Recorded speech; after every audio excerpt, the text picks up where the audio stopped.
Hello everyone, my name is Rick Durgitz. I'm the Complex Service Manager for the Red Power Stores. We're a group of 10 stores in northern Iowa. And welcome to my series of videos on combine settings, adjustments, and basically just trying to understand how our combine works.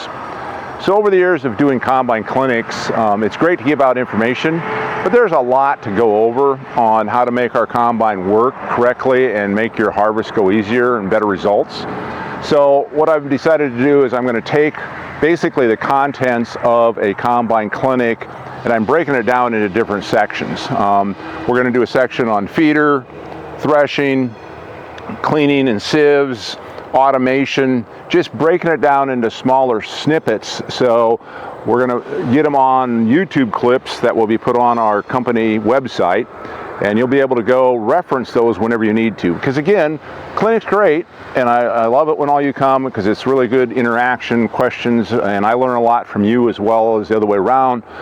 And I want to make it in a more usable format for you as you go forward. So again, if you get out in the field during the fall and you're having trouble remembering a segment, you can go to our website, pull up that particular YouTube clip, run through it. You can speed it up, slow it down, back up, do whatever you need to. And again, as we go along, I need the feedback from you of what I'm missing. I'm just trying to do a general overview of what I think you need. But again, I can adjust these season to season if something new comes up and add or subtract, do whatever we need to. So thanks again for watching. We'll have, like I said, several different segments as we go through. In this segment, we're going to cover the threshing component. So really kind of the heart of the machine in some regards, but we're going to cover what parts make up the threshing system, how it functions a little bit, and what different types of settings we have for it, and different concaves and all that type of stuff. So we'll dump right into it.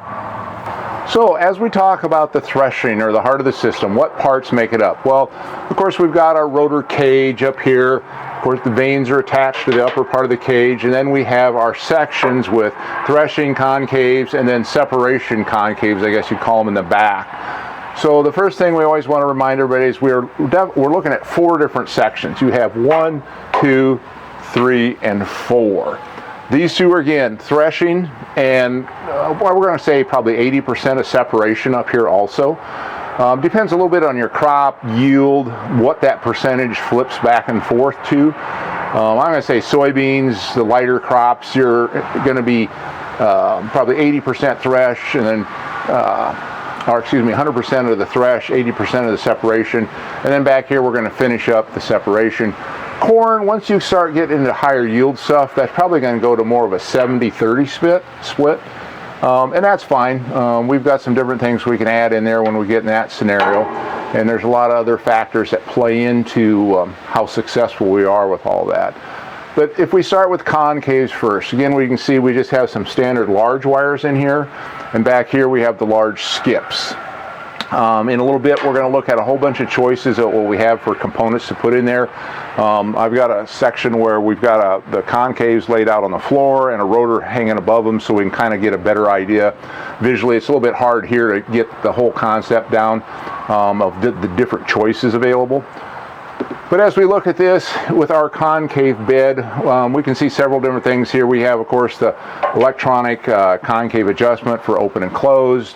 We have the bolts here that stop or limit the closing of the concave, so basically zeroes it out, prevents the concave from ever traveling to the point where it's actually going to make contact with the rasp bars on the rotor. And then also we have another component here of leveling this concave. So there's some components here that typically should never have to adjust. They're checked during PDI, and unless we're suffering from rock damage or something, we should never have to adjust this. As well as the pinch point, a little bit hard to see in here. We've got another segment later where you can understand that a little better. Pinch point basically deals with where the rotor is closest to the concaves. And again, concaves and the rotor are a bit elliptical, so it's not a true circle, so there is a pinch point. And what it has to deal with is how it distributes the grain down on the grain pan. And like I said, we'll get into that a little deeper in some other segments. But again, an adjustment we shouldn't have to really adjust on our own. The other one that is adjustable, and depending on the vintage of your machine, we're talking about vanes up in here.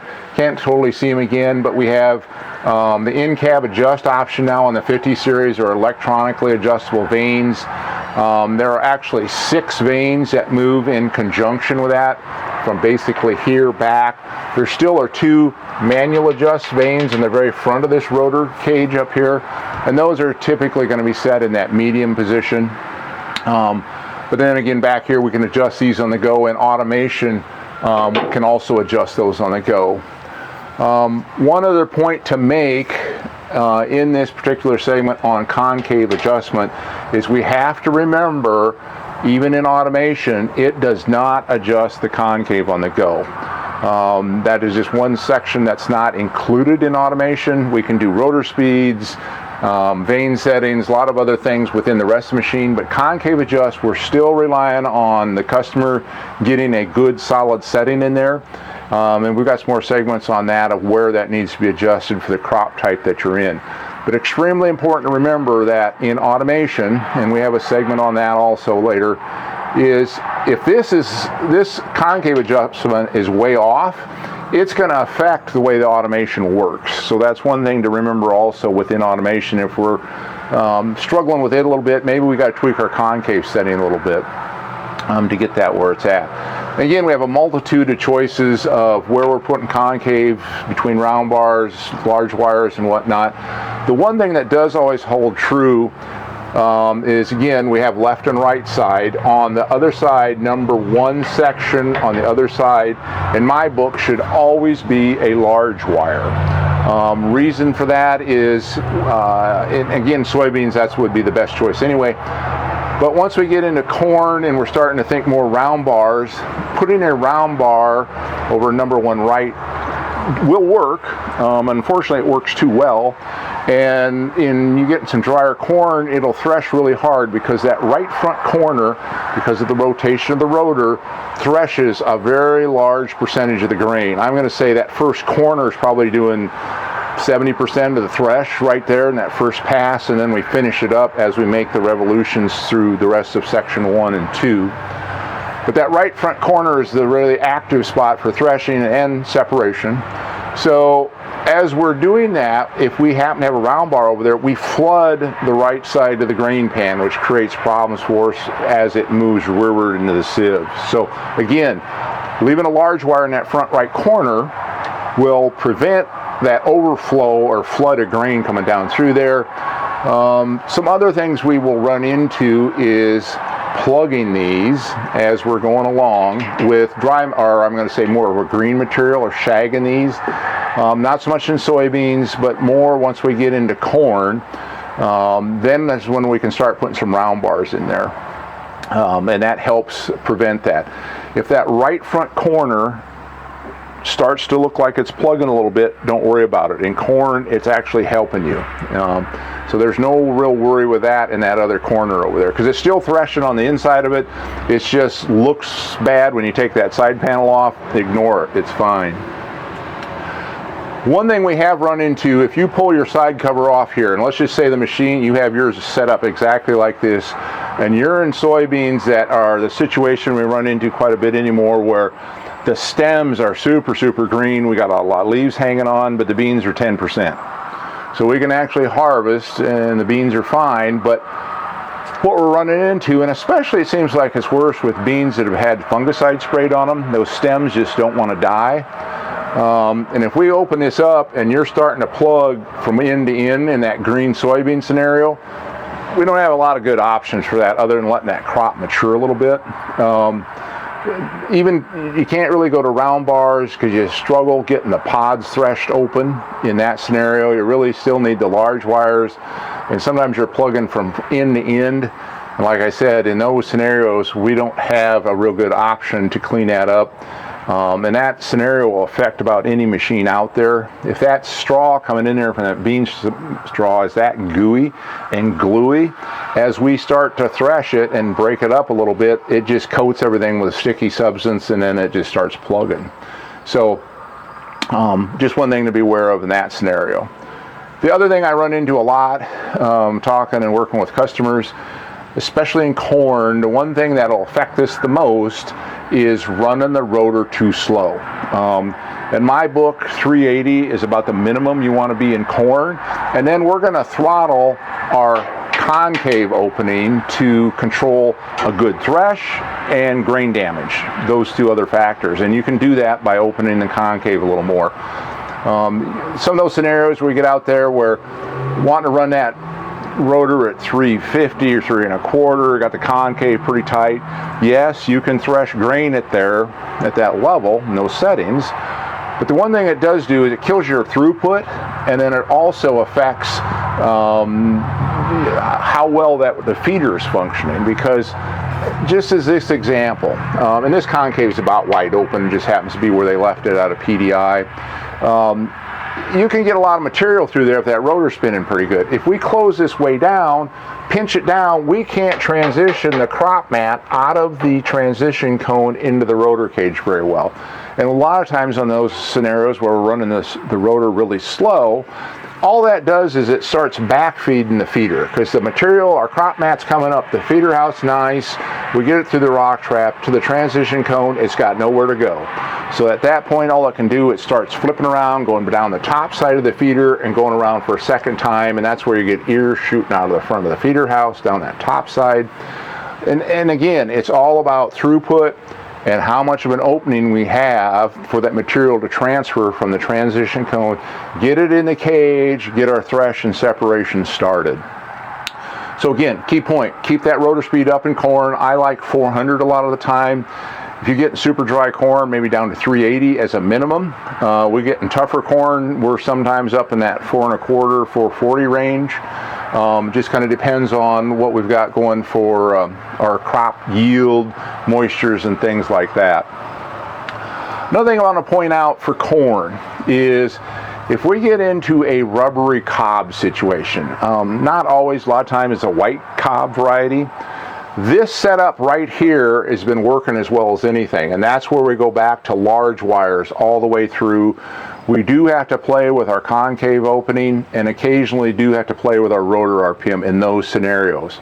What I've seen with if we have the full array of round bars in, where we have our large wire in the front right, 3 round bars surrounding it, and you'll get a better view of that here in a little bit, is what happens is that round bar won't thresh that cob very well. That cob wants to twist every time it touches something in there rather than thresh the kernels off, and it is pretty soon it just starts breaking the cob up. And anytime I've told customers, when we get in a rubbery cob situation, go back to this setting here, put the large wires back in. We may have to play with our settings a little bit, and it's a trade-off. In those varieties, you're trading off how much cob you end up with in the tank versus how much we leave on cob pieces going out the back. It's a fine line. You're going to end up with a few more cob pieces simply because it breaks them up a little bit as we go through here.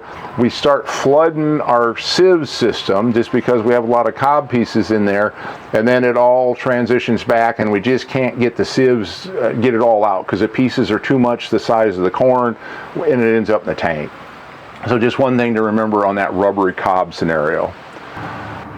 So here we've jumped to just a little bit older machine to show you kind of a better view of the manual adjust vanes. Again, here a quick view. This one happens to have a pair of round bars in up here. I can't tell what's on the other side, but again, just a view of what round bars there are in section 1 and 2. Cut. So here we have a shot of our manual adjust vanes, and you can kind of see them up in here. These actually have 9 vanes in the manual. If like I mentioned before on the others, if you've got the newer machine that the in-cab, they go to 8. Minor difference there. But these, you can see we have 3 different settings where we have to loosen the bolts up here, slide this up, and we can go between fast, medium. These happen to be setting in the slow setting for vanes. And I'm assuming on this we were trying to control a little bit of rotor loss. And that's another important point. It's hard to see up here. The front vanes are in the medium setting. And typically I don't recommend this. What I would say in this scenario, if we're fighting rotor loss and we think it's a vane issue, I would go up to the front and slow these down. Because again, you got to remember, as our thresh process starts at the front of the machine, if we're fighting rotor loss back here, it's telling us, hey, you need to back up and do a better job of separation up here. Because again, we're looking for 70 to 80% of the separation. 100% of thresh, 70-80% of the separation up here. If we're failing with that, we're moving the material too far back in here, and then we're trying to play catch up. So what I would suggest, rather than doing this treatment, is move back up here and slow the veins down in the front up here. Leave the material in the front longer, let it get to that 70-80% up here. Then when it comes back here, we don't have as much to clean up. What I don't care for about this scenario is if we slow these way down, we're kind of, all of a sudden we have the material moving through here at a certain rate, and all of a sudden we're trying to slam the brakes on it once we get this far rearward. Kind of constipates the whole machine. I would much rather leave this in medium, move up here and slow these down. Now I understand that this is not a 5-minute job to adjust these, but sometimes it's well worth the time it takes to move them. Again, these front ones, the front 5 up here will do you more good moving it rather than these rear 4. Again, probably best off in the medium setting back here. Now granted, on the in-cab adjust, we're moving 6 and then just 2 stationaries in the front. The other note I want to make about the difference in the vanes, I will say that the older style manual adjust stainless steel ones move the material through the cage a little more smoothly, probably than the newer cast ones. And it simply has to deal with those new vanes are quite a bit thicker in a cast, and I just don't feel we get quite the same flow with them.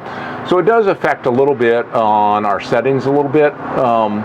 Again, the metal medium setting here, most of the time we'll set these medium front to back and we can get along with that. It is certain conditions where we have to fine tune that a little bit to tidy up some rotor loss. So just a quick view again, different age machines. Majority of them out there are probably going to be set up with this until we get up in the 50 series with the in-cab system. So for the rotor itself, we can't really see it very well in here, and that's where we're going to jump to the next segment where we've got it out of the machine, we got some concaves laying there, and we get a much better look of what we're looking for on the rotor and how it's going to help us with our thresh process. All right, for this particular segment, we want to go over the basic rotor itself. This is the heart of the machine. This is where all the threshing and separation goes on, as we alluded to earlier. But I just wanted to get you a view of one out of the machine so we can understand the different sections and how it relates to our concave or grate selection below, and give you an idea what components are on the rotor and what we're doing. I think the more you can understand what's happening with all the noise that's going on underneath you as you're going through the field, it makes it a little bit easier for you to set the machine as you're going through the field. So again, we've got 4 distinct sections. We have 2 threshing, 2 separation. And I've kind of spray painted some lines on here to give us a rough idea of where we're splitting this and how they coordinate with our grate concave selection below. So again, in the front, we're coming out of the transition cone. Hopefully we've got our crop mat organized. It's coming up the feeder house nicely, and we're feeding in here. The impellers, of course, are off of this one right now as it's for the device to get it out of the machine. So as we're going through here, we're going to enter in the machine. Now you can see on here, we have some new rasp bars on the front. And this is quite typical of what these machines do. As time goes on, the front ones are going to wear worse. And then as we go back, you can kind of see they're starting to wear. The front ones were extremely wore. So here's an example of what a front one gets to looking like after a while. It's just wore down severely.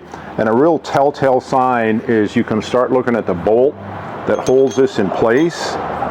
And as it's rotating, if the bolt head is starting to disappear, then it's time that this needs to be replaced. But as in this example, we can get by with probably just putting some of the front ones on. And again, you have to do the whole rotation around to maintain balance. But you can definitely put on the first section and then maybe come back in the next year and do the rest of it. Split it up in thirds, however you want to do. Some of these, again, you can tell they're wore some, but they're still effective the way they are. And again, as we've discussed in the past, the majority of the thresh is happening up in this right front corner. So as material comes in the machine, these are doing the brunt of the work for the threshing, and then as we start moving rearward, we're more into a separation mode.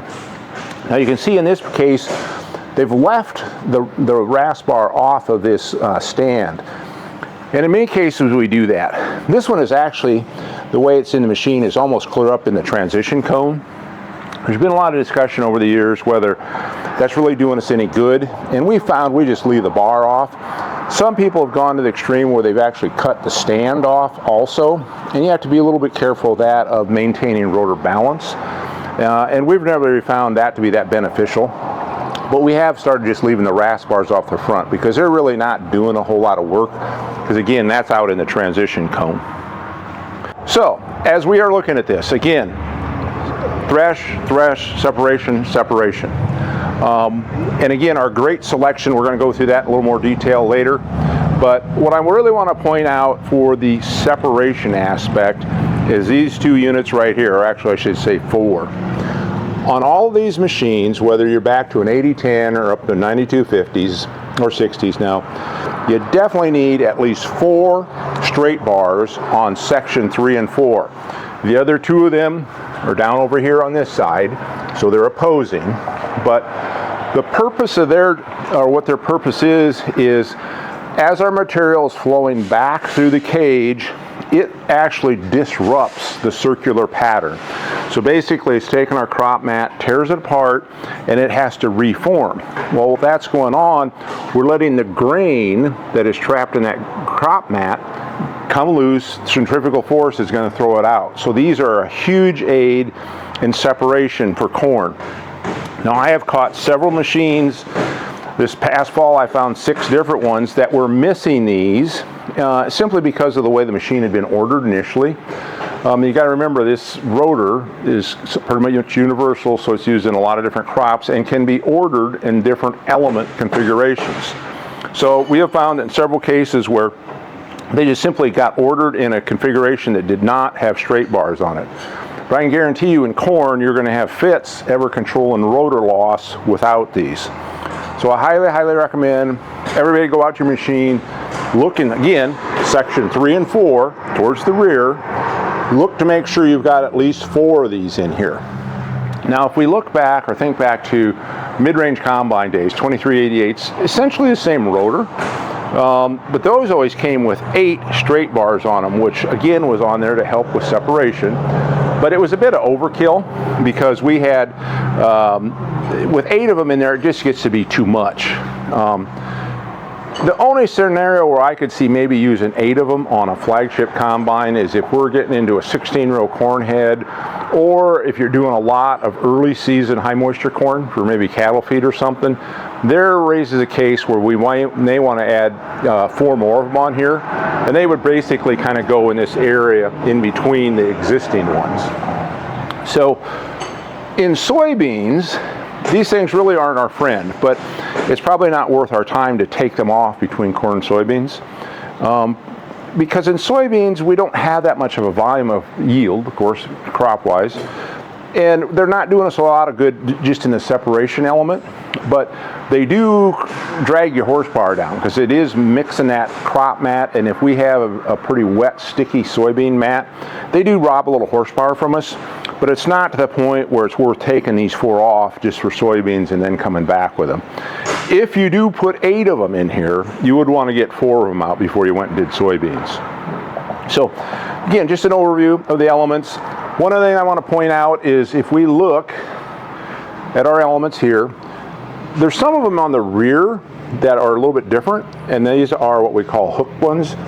And they add a few of these in the rear section on these, again, to help tear up the crop mat. These are predominantly a rice wear element, and a lot of times on a rice rotor, they will load this whole thing up with these spike bars on here. And again, just to help tear things apart. We don't need them for corn, soybeans, oats. Again, this is all we need. But if you're wondering, in the back, more than likely you're going to have 8 of these, because there's 2, 4, 6, 8 down over there then to show you what those are. But for the most part, your elements are going to look just like this, flat surface. Hook one's got a little bit of a point. The other thing to take note of on the rear of the rotor is this angled bar back here, and they're called kickers. There's only 2 of them, here and here. Their purpose is, once we've brought the crop in, threshed it, separate, we're going to need it back here, and they're just in here to help us get it shoved out of the cage and push it back into our rotor, or the chopper area back here. So you have 2 of these in the back, and that's what their purpose is, just to help move that material on and kick it out of there. That's why they're called kickers. So right now I'm going to move this rotor element out of the way, and we're going to talk about our concave grate selection a little bit more. I think it's a little bit easier. You kind of get an idea what everything's looking like in the machine now. I'm going to scoot this out of here and we'll pick up again on concave selection. All right, this segment, I've moved the rotor back out of the way. We can see better what's going on. There's a lot to talk about in concave selection and grate selection. So what we have laying in front of us, very typical corn, soybean country type of setup, where we have 4 large wires in the front, and we just call them large wires because of the wire size and the spacing. 4 of them in the front, and then we go back here for separation. We have 4 what we call skip wires, essentially the same size wire, but they're just every other one is missing to give us more separation area.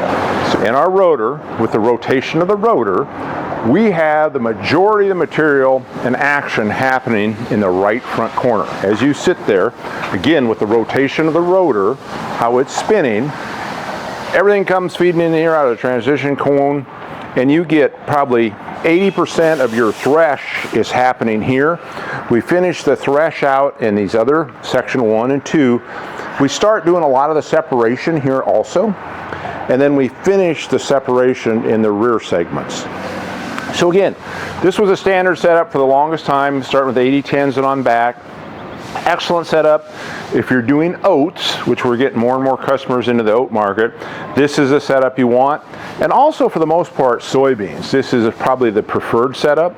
And we're going to talk a little bit more of other segments, but this is a good starting setup for soybeans, oats. Now when we get into corn, some things we can run into is with large wires, and you start getting into some wet shuck situations, we're going to have more and more material that starts hairpinning and it almost starts plugging these.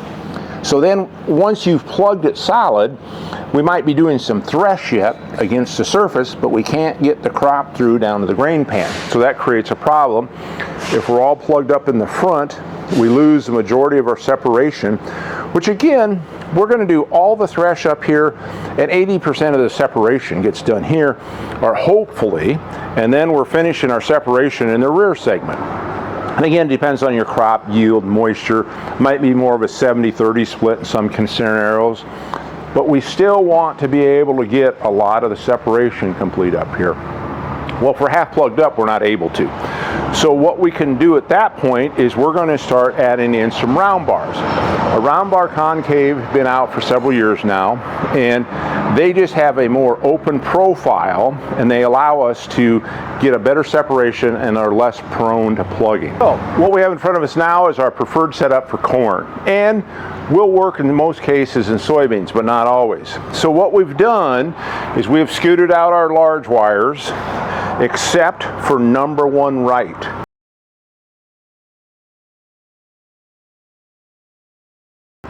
You may get some scenarios, I think the machine can even be ordered that way, where you would have another round bar up here in that location, but you don't want it there. And the reason why is, if you get in really good threshing drier corn and you have a round bar in that corner, you're going to flood the right side of your grain pan because it's doing its job but almost doing it too well. So it threshes and it lets too much down through. So this one on this corner, still going to thresh, it's going to sweep the grain a little bit more that way before it dumps it through. We get a much better distribution on our grain pan. The other thing about this corner, I've had many customers say, well, if I take my side panel off, this one appears to be starting to plug up and look, or what we call shagging. And on the right front corner, that's fine. It's actually helping you because the bars are still exposed here, so we're still threshing away. And if the grain can't get through, it is going to carry it over a little bit and push it down through the rest of the way.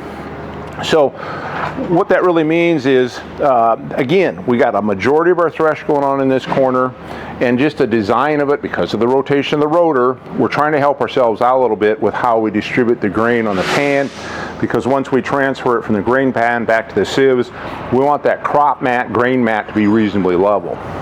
As we look at this between round bar and large wire, we just have a much more open profile, and you can see the material flows through here much better, less prone to plugging with that green material going through there. This is by far the preferred corn setup. Will it work in soybeans? Yes, it will, but we got a couple things to consider. Is if we're in early season soybeans, the problem we're going to run into with this layout is we're not going to get enough thresh. Those over there, that profile is a little too smooth, a little bit too open. We're going to grab too many of those early season green pods and just poke them down through, and they're down on a grain pan, you can't do anything with them. So when we're in early soybeans, you're going to want to preferably have all large wires in. And I realize it's a little bit of work to change them out. If we really have to cheat in soybeans, we can get by with this.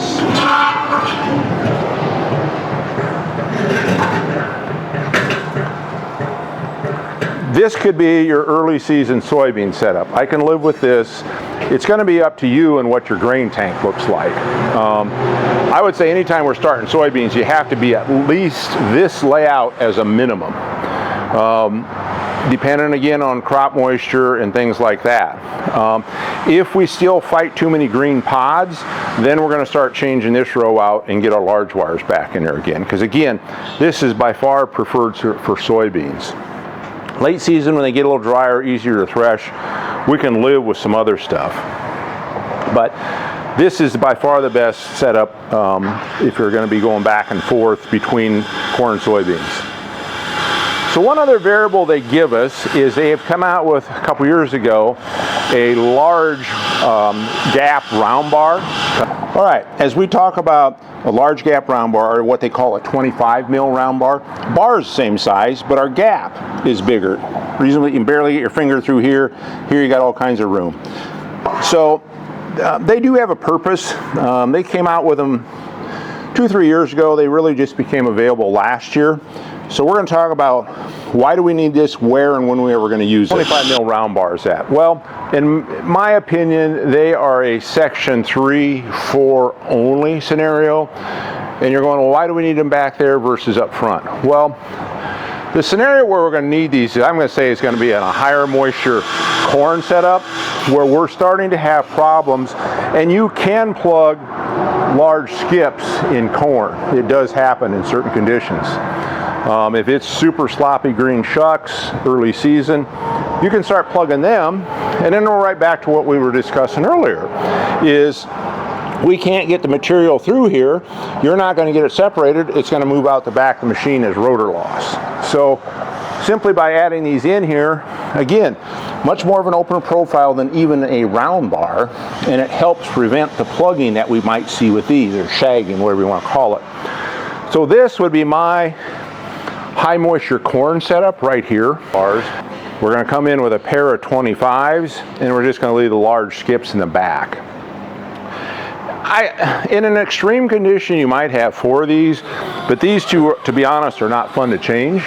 So I would say, if we can't get it done with this, we might want to let the crop mature a little bit, because this would be my super wet corn setup right here.